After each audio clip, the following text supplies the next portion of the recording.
Woodrow, aka Megabots. In today's video, I'm going to be talking about a League Cup that I had recently attended on December 30th, right before the new year. And I was originally going to vlog it after each round, like I had recently done for the League Challenge video that I just made. But I didn't have enough time after each round because I was the last match that they were waiting on to start the next round. So when our match, or my match for the first two finished, for the first two rounds, they just started the next match, which totally makes sense. So I didn't have enough time to go outside and vlog for 2-3 minutes in between those rounds. So I at least still wanted to share with you guys. So I figured I would just do it from here and just kind of recap each round and just do it that way.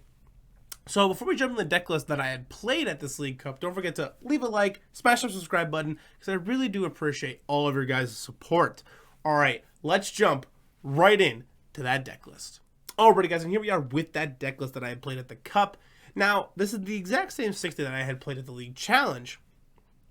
And the reason that I played this the same exact 60, because it was my comfort 60. And while I was at the Cup, I really wanted to focus on just my play and being able to think through each decision as best as I possibly could. And not really have to worry about trying to figure out extra prize cards with a new 60.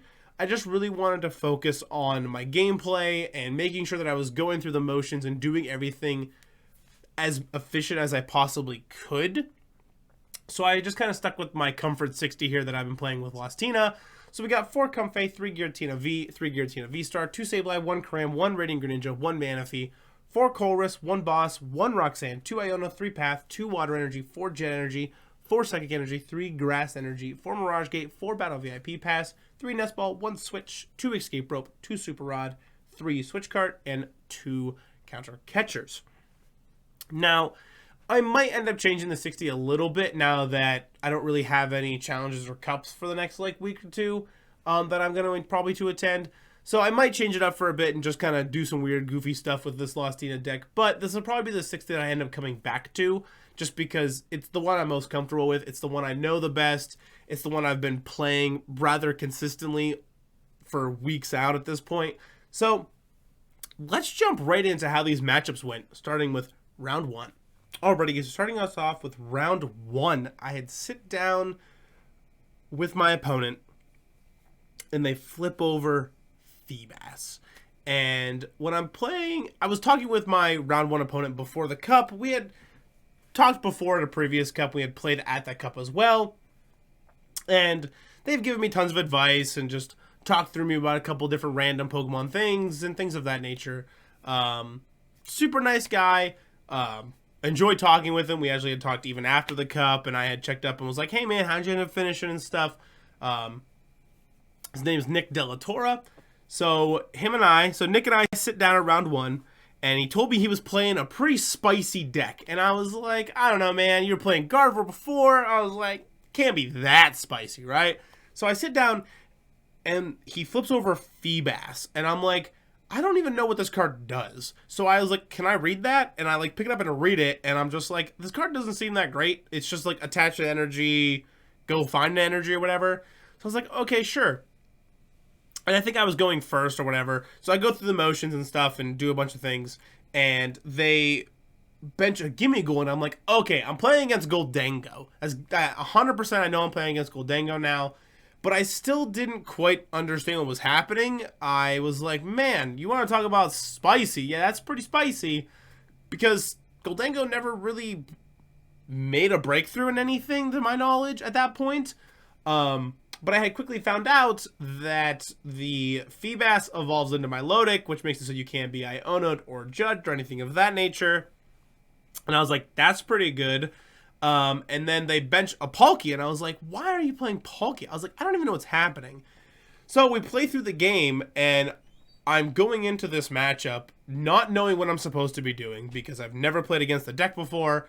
And I'm kind of just winging it. I only set up 1 Giratina V in the match, which was the big turning point for the match, truly. Had I set up a second Tina, I would have been in a better position and possibly even been able to win because I would have been able to counter KO with my second Tina instead of trying to take a couple turns to KO with a reoccurring Sableye.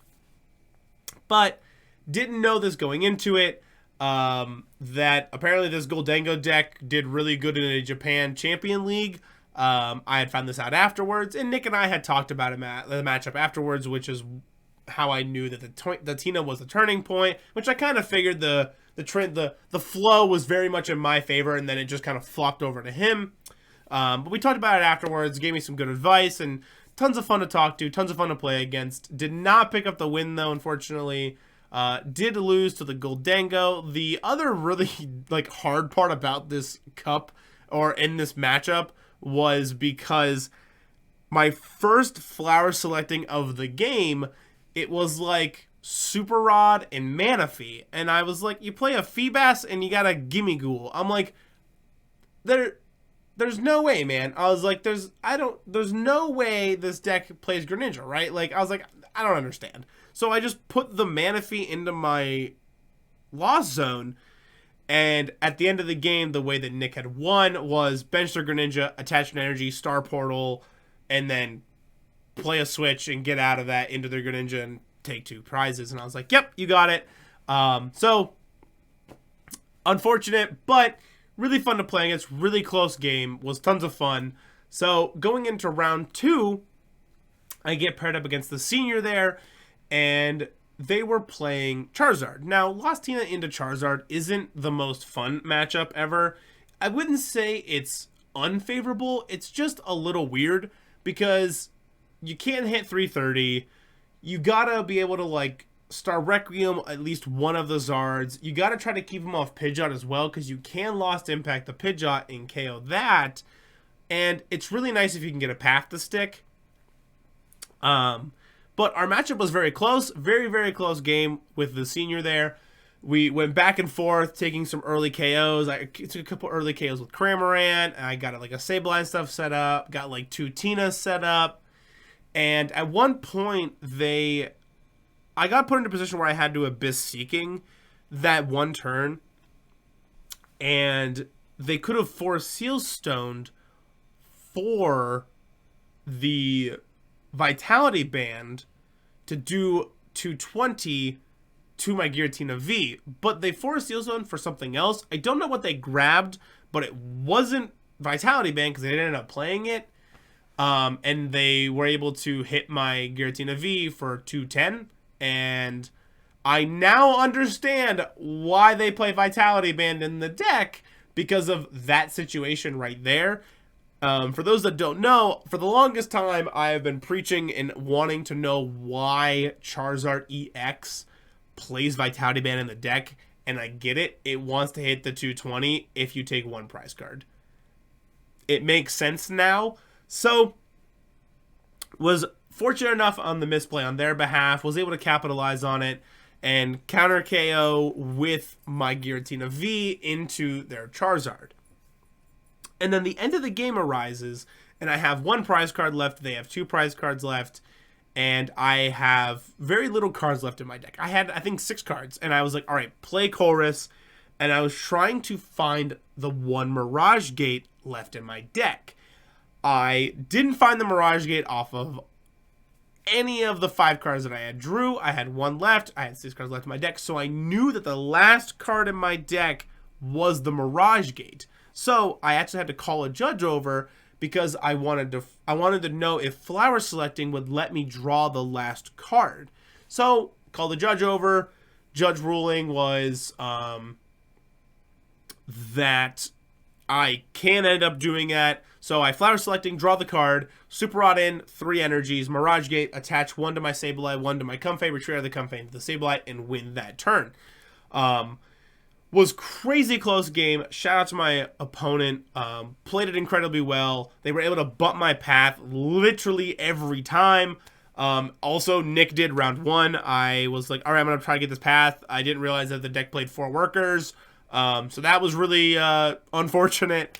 So we're 1-1 going into round 3. And I'm like, all right, if we just win out, we're guaranteed in. If I win one of my next 2, I could potentially slide into the 4th spot.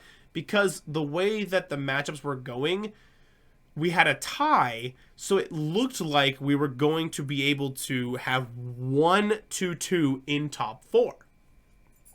So I was like, okay, this will be great because we didn't have enough people to make it cut the top 8. We only had enough to make it cut the top 4.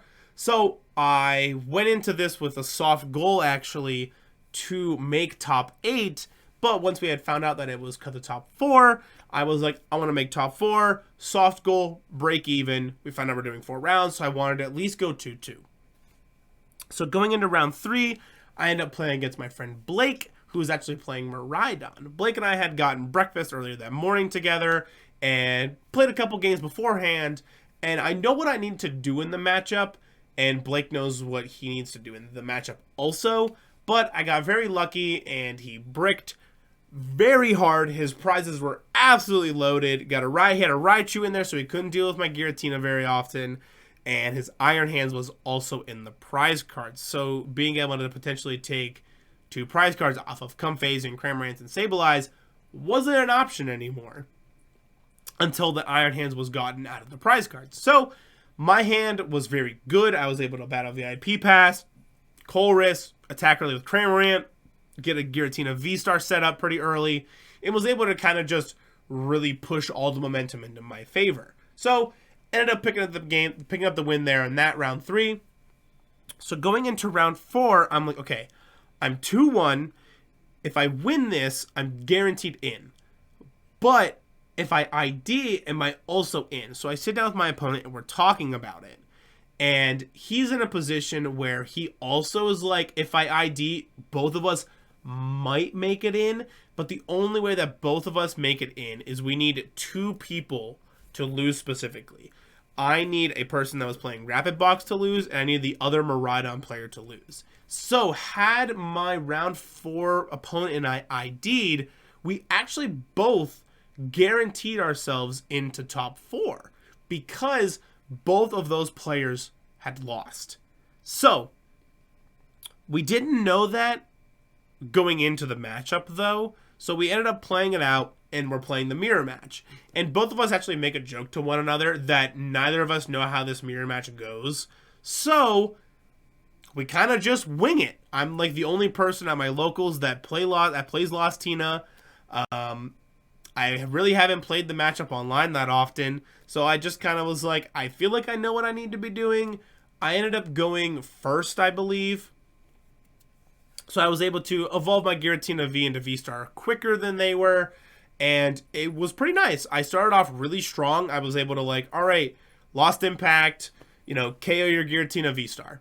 All right, take 2. Get myself to 10, Star Requiem your other Giratina V. But they also had like counter KO'd one of my Giratina V, so they were at 4 prizes, and then they were able to like Sableye take 2 more prizes, and I was like, okay, we're at the end of the game, and they have 1 prize card left, I have 2 prize cards left, and I'm in a position where the only out I have is I need to find a Mirage Gate so I can attack with my Giratina V to be able to KO their active Sableye and then be able to eat a hit from the Cramorant. Unfortunately, I couldn't find the Mirage Gate, so my opponent ended up picking up the W there, but I still had a chance to make it into top 4 because both of the people that I had mentioned earlier, the Rapid Box player and the other Miraidon player, had both lost.